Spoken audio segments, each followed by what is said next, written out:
Hello everyone, welcome back to my channel. আজকে class 7-এর ব্যাপন বা ডিফিউশন এটাকে নিয়ে আজকে আলোচনা করবো এই টপিকটার উপরে। ঠিক আছে, তো ব্যাপন কি তোমরা হয়তো দেখে থাকবে যে ঘরের মধ্যে যখন ধূপ জ্বালানো হয় তখন ঘরের এক সাইডে ধূপটা দিলে কিছুক্ষণের মধ্যে দেখা যায় সেই ধূপের ধোঁয়াটাই বলো আর ধূপের সুগন্ধটাই বলো, দুটোই কিন্তু কী হয়, গোটা সারা ঘরে ছড়িয়ে যায়। এটা কেন হয়? তারপরে তোমরা দেখে থাকবে যে বিভিন্ন রাইস মিল, বিভিন্ন কারখানার চিমনি থেকে যে ধোঁয়া বের হয় চিমনির মুখের কাছে, সেখানে দেখবে উপরের দিকে সেখানে কালো হয়ে গাঢ় ধোঁয়া দেখতে পাওয়া যায়। কিছুক্ষণের পরে দেখবে যে ওই যে ধোঁয়াটা বের হচ্ছিলো সেটা উপর দিকে উড়ে যাচ্ছে এবং চারিদিকে ছড়িয়ে যাচ্ছে এবং সেটা মিলে যাচ্ছে, থাকছে না। এটা যার জন্য হয় সেটাই হচ্ছে ব্যাপন। এই যে এক জায়গাতে গাঢ়ত্ব বেশি, সেই গাঢ়ত্বে জিনিসটা আর এক জায়গাতে ছড়িয়ে যাচ্ছে, কম গাঢ়ত্বের দিকে ছড়িয়ে যাচ্ছে, এই যে ঘটনা, এটাকে বলা হচ্ছে ব্যাপন। এটা কিসের মধ্যে হয়? গ্যাসীয় অবস্থায় হয়, দ্রবণে অর্থাৎ লিকুইডের মধ্যে হয়ে থাকে। ঠিক আছে, তো ব্যাপন বা ডিফিউশনটা হচ্ছে এই ধরনের জিনিস, যে বেশি গাঢ়ত্বের অংশ থেকে কম গাঢ়ত্বের অংশে ছড়িয়ে পড়ছে। কারা ছড়িয়ে পড়ছে?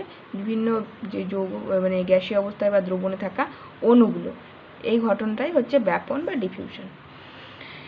গ্যাসীয় অবস্থায় বা দ্রবণে অণুদের বেশি গাঢ়ত্বের অংশ থেকে কম গাঢ়ত্বের অংশে ছড়িয়ে পড়ার ঘটনাকে কি বলা হচ্ছে?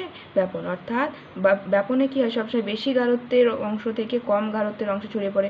একটা ধূপকাঠি বা একটা ধূপের ধোঁয়া যদি এখানে দেওয়া হয় তাহলে কি হবে, সে ধোঁয়াটা এখানে গাঢ় থাকবে, আস্তে আস্তে এগুলো ছড়িয়ে যাবে, তাই না? এখানে তো গাঢ়ত্ব বেশি আর এদিকে গাঢ়ত্ব কি কম, তাহলে এদিকে যে ছড়িয়ে যাচ্ছে তাহলে গাঢ়ত্ব বেশি গাঢ়ত্ব থেকে কম গাঢ়ত্বের দিকে চলে যাচ্ছে না?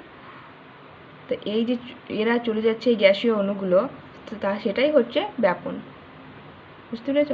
একটা গ্লাসের মধ্যে ধরো জল আছে, তার মধ্যে একটা কালি বা কোনো রঙিন কিছু ফেললে বা নীলের যে গুটি পাওয়া যায়, সেই গুটি নীল, শক্ত নীল, সেটা ফেললে সেটা কী হবে, দেখবে যে এই নীলটা আস্তে আস্তে এখান থেকে বেরিয়ে গোটা জলটাকে নীল রং করে দিচ্ছে।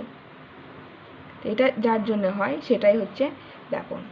ঠিক আছে, তাহলে ব্যাপন হচ্ছে গ্যাসীয় অবস্থায় বা দ্রবণে বেশি গাঢ়ত্ব থেকে কম গাঢ়ত্বের দিকে অণুতে যে ছড়িয়ে পড়ার ঘটনা, সেটা হচ্ছে ব্যাপন। এবার ব্যাপন কেন হয়? যখন এই অণুগুলো কী হয়, গ্যাসীয় অবস্থায় বা যখন দ্রবণে থাকে, সেই অণুগুলো কিন্তু সবসময় মানে চলে ফিরে যাচ্ছে। ঠিক আছে, মানে অবশ্যই সব সময় কিন্তু চলাচল করছে। তো এইটা যখন বেশি গাঢ়ত্ব থেকে কম গাঢ়ত্ব যাচ্ছে, তখনই ঘটনাটাকে আমরা বলছি ব্যাপন। চলাচল করছে কিন্তু যখন গাঢ়ত্ব বেশি থেকে কমের দিকে যাচ্ছে, তখন আমরা বলছি ব্যাপন। নেক্সট হচ্ছে ব্যাপনের উদাহরণ। তো বললাম ওটাই, যে ঘরের এক কোণে ধূপ জ্বালানো হলে কিছুক্ষণ পর সেই ধূপের গন্ধ সারা ঘরে পাওয়া যায়। এটা কিসের জন্য হয়? ব্যাপনের জন্যই এটা সারা ঘরে ছড়িয়ে যাচ্ছে। তারপরে কি, জলের মধ্যে কোনো রঙের ফোঁটা ফেললে তা সারা জলের মধ্যে ধীরে ধীরে ছড়িয়ে যায়। এই ঘটনাটা কি? ব্যাপনের কারণে ঘটে।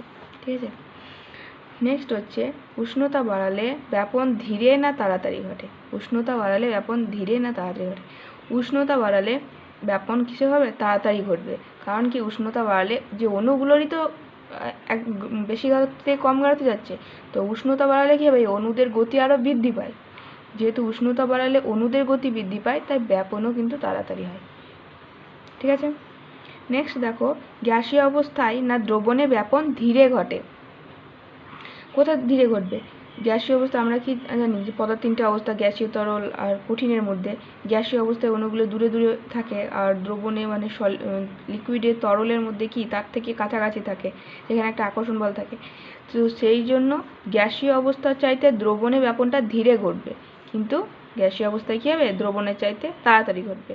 যদি বলতো যে কোনটাতে তাড়াতাড়ি ঘটবে, তাহলে গ্যাসীয় অবস্থায় তাড়াতাড়ি, দ্রবণে অর্থাৎ তরলে হবে ধীরে ঘটবে। নেক্সট হচ্ছে একই উষ্ণতায় হালকা অণুদের চেয়ে ভারী অণুদের ব্যাপনের হার কী হবে? হালকা অণুদের চেয়ে ভারী অণুদের ব্যাপনের হার কি? কম। কারণ কি, উষ্ণতাটা একই রেখেছি, যেটা হালকা অণু যার ভর কম, সে তো সহজেই এক জায়গা থেকে আরেক জায়গায় যেতে পারবে, আর যার ভর বেশি, সেই ভর বেশি অণুরা তো বেশি দূরে যেতে পারবে না, তাদের গতিটা কম থাকবে, সেই জন্য তাদের ব্যাপনের হারও কিন্তু কম হবে। নেক্সট হচ্ছে ফল কাটলে মাছিরা সেখানে উড়ে আসে, তারা কিভাবে ওই খাবারের উৎসকে চিনতে পারে? অর্থাৎ তুমি এখানে ফল কেটে রেখেছো, কোথা থেকে মাছি উড়ে এসে চলে এলো, কীভাবে আসতে পারে? বা সন্ধ্যেবেলাতে যে মশাতে কামড়ায়, সেই মশা কি করে চলে আসে? যে মানুষ এখানে আছে বা কোনো একটা বাগানের মধ্যে ঢুকলে এখন বর্ষাকালের সময় কী হবে, মশা চলে আসবে। কি করে বুঝতে পারে যে এখানে মানুষ এসেছে বা এখানে কোনো প্রাণী এসেছে যাদের রক্ত আছে, খাওয়া যাবে? তো তারা বুঝতে পারে এই কারণে যে মানুষের দেহে যে ঘামের মধ্যে যে উদ্বায়ী একটা পদার্থ থাকে, সেই যে যৌগগুলো থাকে সেগুলো উদ্বায়ী মানে হচ্ছে সহজেই বাষ্পীভূত হয়ে যায়। তো সেই সমস্ত উদ্বায়ী যৌগগুলো বাতাসের মাধ্যমে ব্যাপনের জন্য ছড়িয়ে যায়। ফলের মধ্যে বা বিভিন্ন সবজি, উদ্ভিদ পদার্থের মধ্যে এই ধরনের উদ্বায়ী যৌগ থাকে। তারা কি হয়, বাষ্পীভূত হয়ে যায়। আর বাষ্পীভূত হয়ে কি হয়, বাতাসের মাধ্যমে, ব্যাপনের মাধ্যমে সেটা ছড়িয়ে পড়ে। আর এই যে উদ্বায়ী যৌগগুলো আছে তাদেরকে শনাক্ত করার জন্য সেই সমস্ত প্রাণী, যে প্রাণী, যেমন মাছিটা কী হবে, ফল বা খাবারের গন্ধতে চলে আসে, গন্ধতে।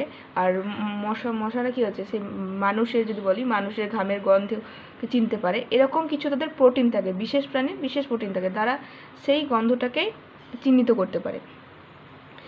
তখন ওই গন্ধটা যখন তারা দূরে আছে, সেই মানুষ বা সেই খাবার থেকে তারা দূরে আছে, কিন্তু তাদের কাছে বাতাসের মাধ্যমে, ব্যাপনের মাধ্যমে পৌঁছে গেছে সেই গন্ধটা, তখন তারা কিন্তু তাদের মধ্যে শনাক্ত করার যে প্রোটিন থাকে, সেই প্রোটিনের ফলে তারা সেই গন্ধটাকে শনাক্ত করে তখন সেই উৎসের দিকে উড়ে আসে। সেটা খাবার হোক বা মশার জন্যে মানুষ হোক, প্রাণী হোক, তার দিকে তখন কিন্তু উড়ে আসতে পারে। যে ফুল ফুটলে মৌমাছিরা কীও জানে যে এখানে ফুল আছে, যেখানে মধু পাওয়া যাবে।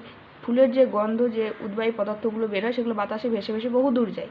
সেটা মৌমাছিরা মানে ঘ্রাণ শক্তির মাধ্যমে, যদি ওদের যে বিশেষ প্রোটিন থাকে ঘ্রাণেন্দ্রিয়তে, সেই প্রোটিনের সাহায্যে সেগুলোকে শনাক্ত করে কোথায় আছে, তখন সেই উৎসের দিকে তারা উড়ে আসে। তো এইভাবে ব্যাপনের সাহায্যে তারা এই সমস্ত উৎসের দিকে ছুটে আসে। ঠিক আছে, তো আজকে এতটুকুই। দেখা হবে নেক্সট ক্লাসে। ততক্ষণের জন্য তোমরা ভালো থেকো, সুস্থ থেকো। Thanks for watching.